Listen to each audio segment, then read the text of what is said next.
হাজার হাজার ওপেন বলছে এখন দাঁড়িয়ে। মেয়েরা টি শার্টটাও দিয়েছে, এই যে টমির টি শার্ট দিয়েছে মেয়েরা সিডনির থেকে। আপনি যদি 1,500 লোক থাকে, ওখানে 500-700 মেয়ে ছিল এবং ওখানে স্লোগান শুনে অবাক হয়ে গিয়েছে।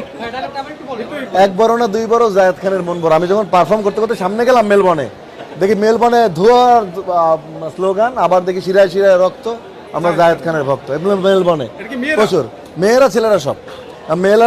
সালমান খানের মতো আপনিও 6 জন নায়িকা নিয়ে একসাথে ছবি পোস্ট করেছেন, মানে কি বলছে এই বিষয়টা নিয়ে একটু ভালোভাবে বলেন। আমি তো সবসময় সালমান খানের তো দ্বিতীয় ভার্সন তো জায়েদ খান, তো জানেন, এটা তো আপনারা সব দেখতেই পাচ্ছেন এবং অটো সেটা তৈরি হয়ে যায়। ভাই অবশেষে দর্শকদেরকে কি বলবেন বাংলাদেশে এসে? বাংলাদেশে এসে বলবো আমার ভাই না, এরা আজকে এবার নতুন কিনে এরা এটা এটা নতুন রেবনের নতুন ভার্সন এবারে নিয়ে আসছে, গিফট করেছে। না আমি জানি না, গিফট ওনারা গিফট করেছে ওখানকার অস্ট্রেলিয়া